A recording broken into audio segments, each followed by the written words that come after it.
So hello guys, welcome in my IT channel SPT 999. This is Vikas and in this lecture we are going to talk about set versus frozen set. So set is basically a kind of data structure in Python. तो हम लोग data sets बहुत सारे पढ़ चुके हैं. हम लोगों ने data collections देखे हैं, collection data type हम लोगों ने पढ़ा like list, tuple and dictionary.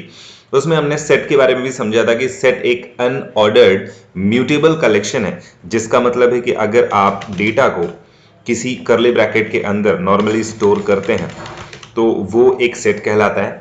इसकी स्पेशलिटी ये थी कि ये डुप्लीकेट वैल्यूज को स्टोर नहीं करता है. अगर आप डुप्लीकेट वैल्यूज में रखते हो तो ये इसको रिमूव कर देगा. एंड हम सेट थ्योरी के ऑपरेशंस इस पे यूज करते थे. उसके लिए हम लोग बेसिकली सेट बनाते हैं. अगर आपके पास दो सेट हैं तो आप डिफरेंस, सिमेट्रिक डिफरेंस या यूनियन, इंटरसेक्शन जैसे ऑपरेशंस परफॉर्म कर पाते हैं.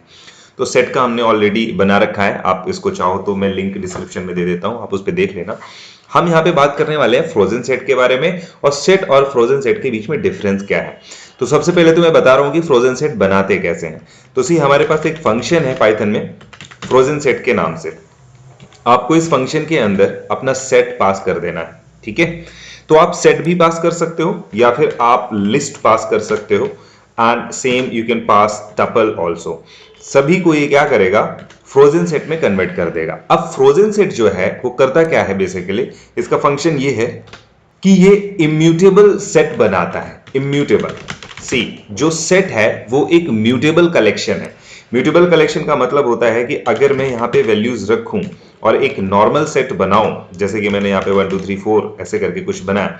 अब अगर मैं इसमें कुछ ऐड करना चाहूं तो मैं डॉट ऐड फंक्शन लगा के इस पे ऐड कर सकता हूं.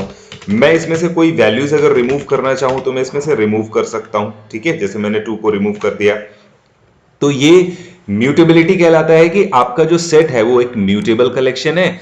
आप ऐड कर सकते हो, रिमूव कर सकते हो, क्लियर कर सकते हो. इस तरीके के ऑपरेशंस पॉसिबल है, चेंजेबल है. बट अगर आप इसी डेटा सेट को, जो सेट है, सेट के फीचर्स रखता है, सेट के फीचर का मतलब वो डुप्लीकेसी नहीं कंटेन करता है, तो सेट के फीचर्स रखता है लेकिन आप उसको इम्यूटेबल बनाना चाहते हो तो आप फ्रोजन सेट बनाते हो. ठीक है, मतलब म्यूटेबिलिटी का कॉन्सेप्ट आपको नहीं चाहिए बट आपको सेट चाहिए. आपको सेट चाहिए इम्यूटेबिलिटी के कॉन्सेप्ट के साथ. तो अगर आप इम्यूटेबल सेट को बनाना चाहते हो तो आप फ्रोजन सेट बना सकते हो. ठीक है, इसका मतलब यह हुआ कि फ्रोजन सेट जो है वो बिल्कुल सेट की तरह ही काम करेगा. आप इसमें डिफरेंस, यूनियन, इंटरसेक्शन सारे ऑपरेशंस परफॉर्म कर सकते हो. बस आप ऐड या रिमूव जैसे ऑपरेशंस परफॉर्म नहीं कर सकते क्योंकि ये इम्यूटेबल डेटा टाइप है. I think you are getting the point. This is the difference, main difference between set and frozen set. कि set जो है वो mutable है और जो frozen set है वो immutable set है. ठीक है, बाकी ऑलमोस्ट सारी चीजें सिमिलर है. तो एट लास्ट में इसको प्रिंट करके भी आपको दिखाई देता हूं कि बिल्कुल ये सेट की तरह ही आउटपुट में आएगा. जैसे कि मैंने यहाँ पे टपल लिखा हुआ है, ये देखिए फ्रोजन सेट यहाँ पे आ रहा है.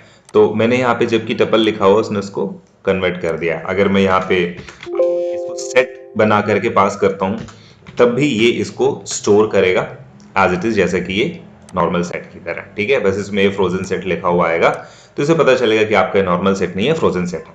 So guys, that was all about this video. Like, share and subscribe the channel and thanks for watching.